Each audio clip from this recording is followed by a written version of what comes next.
But joining us right now, somebody who certainly I have a lot of respect for. I was watching him last night on CNN. Always does a great job. And of course, I always appreciate it when he takes the time to join us. Of course, I'm talking about the Mooch himself, Anthony Scaramucci, joining us on the Brian, show. how are you? Hopefully you can hear me okay. Can you hear me okay? I can hear you loud and clear, my friend. I appreciate you coming on.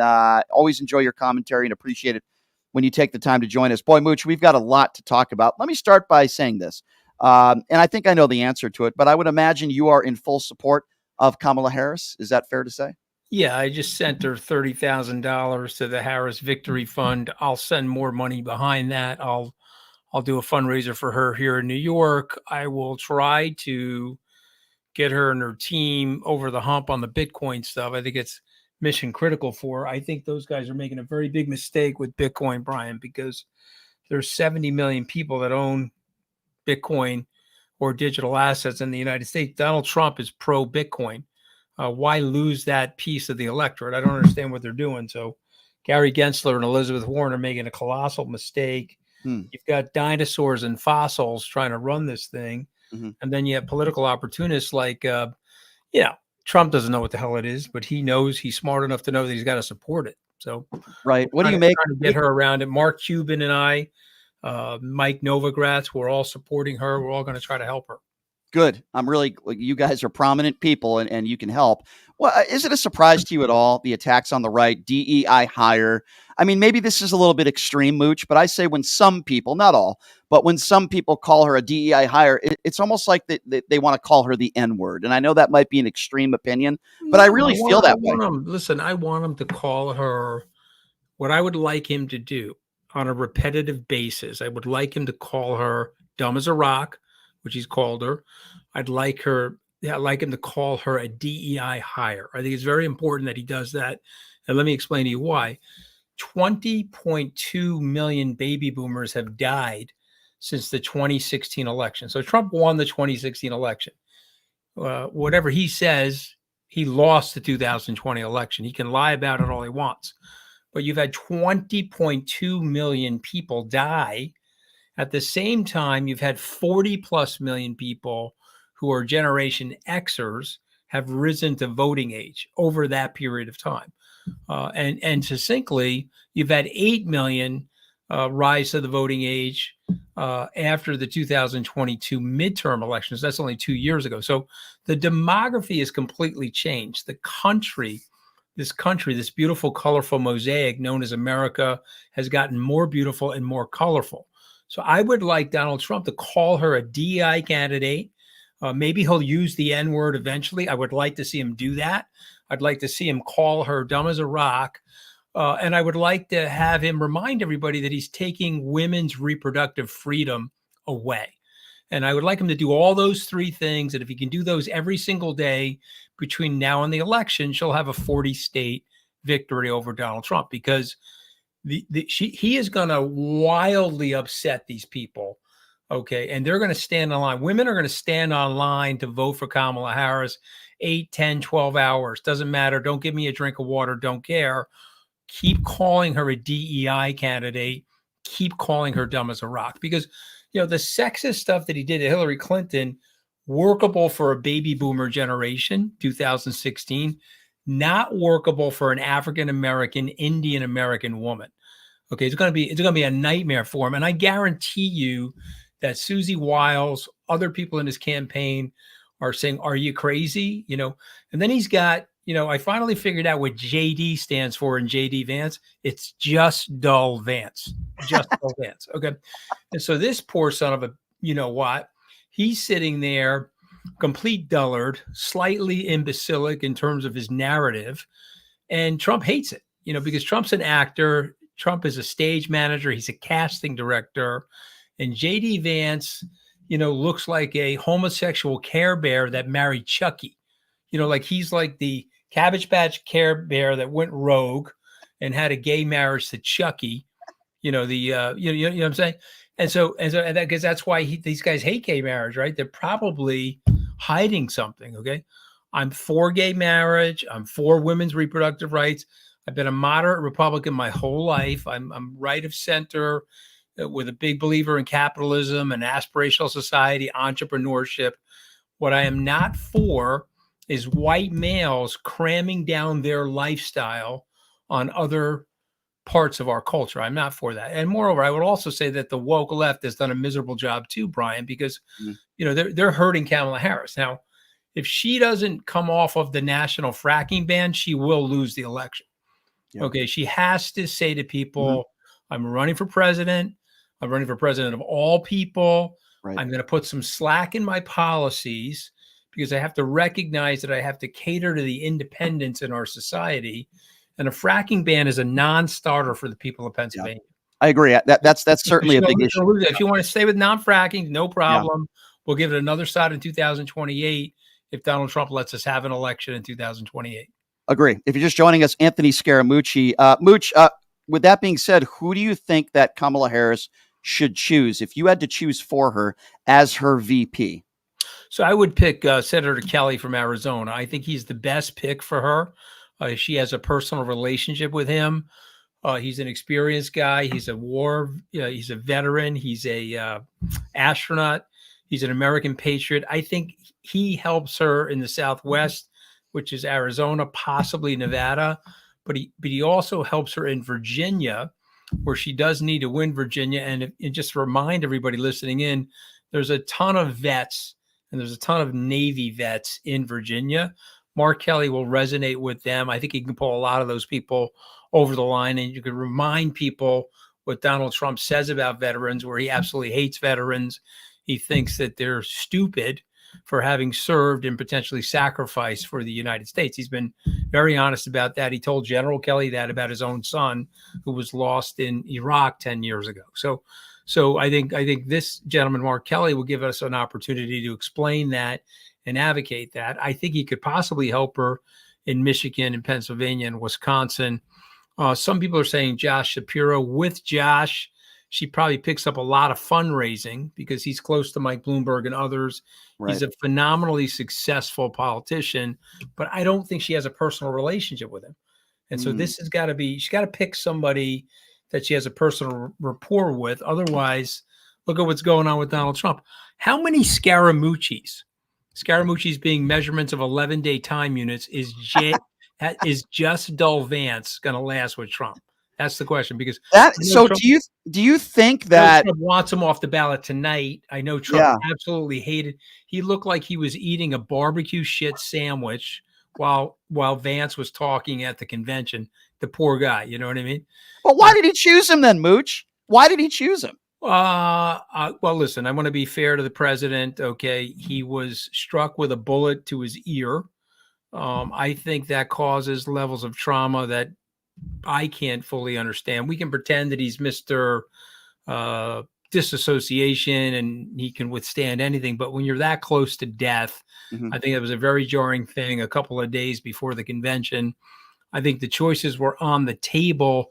His poll numbers were surging, and he did not want anybody to get credit for his electoral. So he's such a pure narcissist that if he picked a Nikki Haley, if he picked a Ron DeSantis, someone could have said, oh, well, they helped Trump get over the finish line. So he didn't want that. And so he figured, let me go with somebody that's a full-on MAGA convert. Just though Vance called him Adolf Hitler, I think Trump probably took it as a compliment. He might have. You're right. Said, you did call me Hitler. I know you're walking it back, but I'm actually okay with it. So You're probably right. He probably is okay with it. Mooch, I gotta ask you a little bit about the RNC. First of all, you have a beautiful wife. You're a happily married man, a good father, a good husband. I'm wondering, what do you and your wife think about that awkward hug / sort of kiss on the cheek? What do you make of that and the relationship between Donald Trump and Melania Trump? Well, first of all, look, I like her, and I know Deirdre, my wife Deirdre, likes her, and I don't ever want to say anything bad about her. Okay, but she hates him. Okay, you don't have to be a rocket scientist. You don't have to be Sigmund Freud and the apex of human psychology not to see the dynamic there. She's made the sacrifice. She's made the decision. Could be a monetary decision. Could be related to her son. It could be Eastern European decision in terms of their discipline. But she's staying with him. But she hates him. She wants nothing to do with him, and she's not going to spend any time with him. And everybody knows that. Right. But these guys are so hypocritical. They're coming after the gay community when many of them are closet gays. Okay, I mean, just come on, guys. Will you knock it off? Okay, people have a right to live in our society the way they see fit. I Okay, agree. I'm not knocking your sexual orientation. Don't knock my sexual orientation. Let's live and let live. But these guys want to cram down your throat Mm-hmm. their way of living. And I find it repulsive. I find it disgusting. And, I'm hoping that we can get the narrative out there on Project 2025. Yes. People can understand what they're talking about. Let me just 2 seconds on this. Sure. So Trump is saying, I'm not associated myself with Project 2025. And then at the very same time he says that, he says, well, I want to deport 15 million illegal immigrants. That's right in Project 2025. So you either are or you're not. He's loaded with contradictions and lies. Sure. Well, let's go over that. Okay, that's a Handmaid's Tale episode for the United States. That's armored vehicles into your neighborhood, pulling people out that may or may not be illegal. Oh, by the way, where are you going to put the people? Because you can't just send them across the border. You have to have a process, some type of legal process to get them removed from the country. So you have to put them in camps. So are you going to concentrate them in camps? What would you guys like to do? Nothing is thought out. Nothing is thought out. To me, that's America. These are some of the most disgusting, un-American, unpatriotic people in the history of the United States. Okay. Agree. They have to be called out for it. Yep. We have to challenge them. We have to explain to the American people how bad this is. I may not agree with everything that Kamala Harris stands for. I certainly don't. But what I do agree with is the democracy. And what I do agree with is the fight for the idealism of being American. Yeah. And the Trump people do not represent that. They represent this grotesque, disfigured, false claim of patriotism. They try to clothe everything in the American flag, but they're a disgusting group of people. Yeah. And since you let me on your show, I just want to have a public service announcement that the biggest coward in our civilization is Kevin McCarthy, because he could have put Trump right through the ropes on the 7th of January. He would be the Speaker of the House. He would be the great big baller in D.C., but he didn't have the balls to do it. Okay. And now we're still dealing with Donald Trump, who's a convicted felon, twice impeached. A civil jury said that he was a sexual predator. And they awarded a $500 million worth of damages to the people that he predated on. He is a miserable, horrific human being. And all he talks about is victimization. All he talks about is a dark America, a dystopian America. And I find it repulsive. But you know what? These people, they don't like black and brown people. Let's just tell your viewers and listeners the truth. And so they look around and say, wait a minute, we have a democracy? Oh, yes, we do. Okay, are white people going to run the country? Well, we have more black and brown people in the country. So wait a minute, that means that black and brown people may run the country? Oh, yes, that means that. Okay, let's change the rules. We should no longer have a democracy. Let's move to a post-constitutional society. And so I want you to hear me.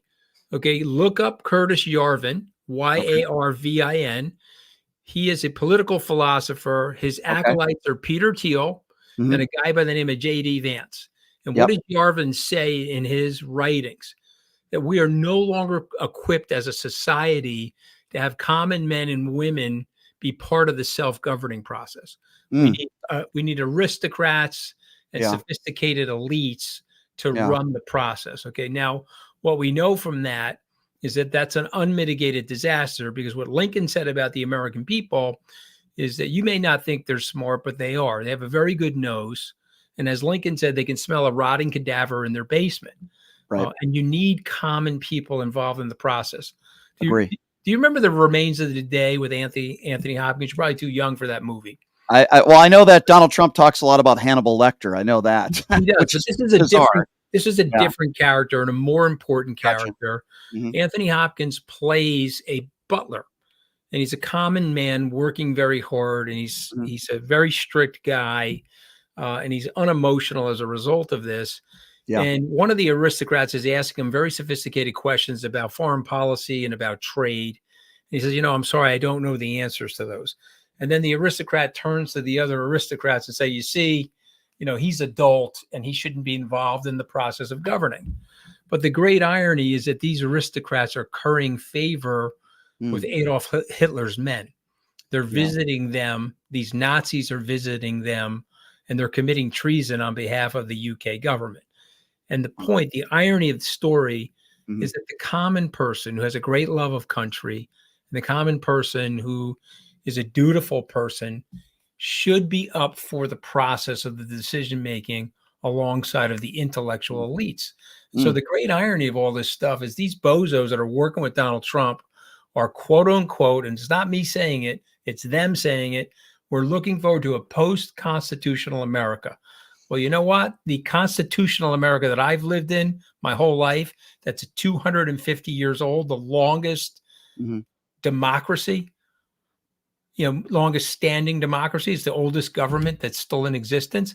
I'm Yeah. good with it the way it is. Yeah. Okay. And As am I. I'm gonna fight for it over the next 4 months as Yes. hard as I possibly can. And they need you. The Democrats need you. The country needs you to do that. I have a quick question for you, though, as far as Jean-Pierre, all due respect to her. If Kamala Harris, if she wins and she asked you to be the press secretary, would you do it? Just for one day. I would like to get an even dozen days in the White House.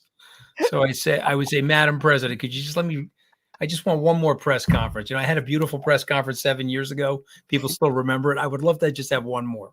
You would be great, though. I'm being serious. Like, I think that would be a great thing if she reached across the other side of the aisle to you, because I think you would do a wonderful job under the right circumstances, And it's right? very sweet of you to say that, but it's just not the way it works. I'm not one of them. I built my own career. I have my own level of wealth. They don't like people like me because they feel they can't control people like me. Well, that's unfortunate. And it's all good. Look, I just want to help her. I would help a coffee mug versus Donald Trump. I would help a cremated ashes in an urn versus Donald Trump. Okay. So with that said, though, by the way, I'm with you. I've been saying for weeks and months, I would vote for a ham sandwich over Donald Trump. No question. But with that said, Mooch, I know that she hasn't picked her VP yet. Mhm. Regardless of who she picks, like if the elections were tomorrow, who do you think wins? And I know it's early to say that. The election's held tomorrow. Trump will probably win. He has higher name recognition than she does. He's ahead in the polls. He's ahead in the predicted markets. Mm-hmm. And she just was newly announced as the new nominee. Yeah. Okay. But I believe as this unfolds, as this narrative unfolds over the next 4 months, she will win. The demographic statistics that I gave you favor her. Right. Okay. I didn't even think about the baby boomers who are no longer with us. All she has to do is execute, Brian. Right. If she executes, she's going to win. And it's early. I do feel like, and I think this is fair criticism, she's not great in front of the camera. She needs to do more interviews and be a little bit better and resonate. Do you think that's fair criticism? If not, or let me know, what are your criticisms? My criticisms of her, she's trying too hard. Some of that giggle and that the way she over smiles and over laughs is she's trying a little bit too hard. I think she's got to get into presidential mode. She's got to click into that software in her memory system, and she's got to start thinking and acting like the president of the United States. It doesn't mean that she can't be humorous. It doesn't mean she can't have some level of self-deprecation, but she has to get into presidential mode. And she has to moderate some of her positions. And she has to get out there with a speech explaining to people, yes, I had these positions, but now I have those positions. Very similar to Donald Trump. He was against crypto. Now he's for it. Right. I want to reflect what's going on in the electorate. I want to serve and represent the people of the United States. And I'll say something that Harry Truman once said. Truman once said, well, he said two things. One was great. If you want a friend, buy a dog in Washington. Obviously, Joe Biden is experiencing that. Mm-hmm. Well, the second thing Truman said, though, is that this is the only job, the office of the presidency, where every American gets the opportunity, every eligible voter gets the opportunity to vote for the job. No other job in an electoral capacity is every American voting. It's the one job. And so therefore, you have to be the lobbyist for all Americans, even the ones that are not voting for you. I think Kamala Harris needs a little bit of that in her narrative in the coming months. And I think it'll impress the independents if she does that. Question before I let you go, Mooch, and I always appreciate your time. I mean, Fox News and the far right, any of those networks, OAN Newsmax, are they even reaching out to you anymore? Because I love it when you make appearances on both networks. Because I saw you on, go ahead. They don't reach out to me because they don't like the rebuttal, and also I'm armed with the facts, right? They have a contorted narrative. Like they're running stories now about the Secret Service, and I accept that the Secret Service failed the country. Sure. But underneath that, there's an implication that there's something deep state-like and sinister. Right. You see what I mean? Ridiculous. Yeah, ridiculous. Which is absurd. Yeah. Nobody wanted President Trump hurt. Right. If we are victims of something, it's a failure of the bureaucracy. Mhm. Those guys are not allowed to engage unless shots are fired. They scoped the sniper. They should have taken out the sniper. But, God forbid it was someone up there with a water gun or something like that.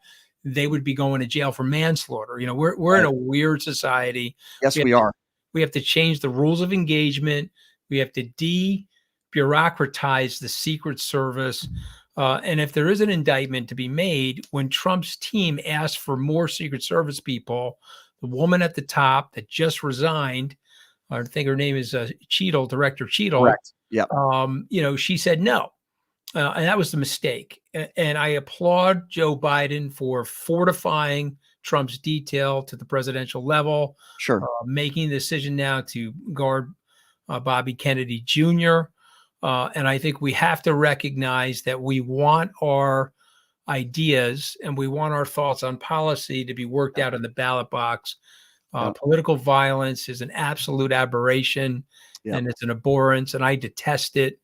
And I would rather have Donald Trump become president than have him maimed or killed, God forbid. Sure, of course. It's not something that we can tolerate in our society. Agree. My only criticism of CNN is they don't let you talk enough, Mooch. I could listen to you all day, so I appreciate the time. I wish they would give you a little bit more time, but hey, that's how TV works, right, my man? That's how it works. Short and sweet, brother. Brian, that's right. Thank you so much. Hopefully we'll see each other soon. I hope so, Mooch. Love you, buddy. Thanks for coming on. Same here, bro.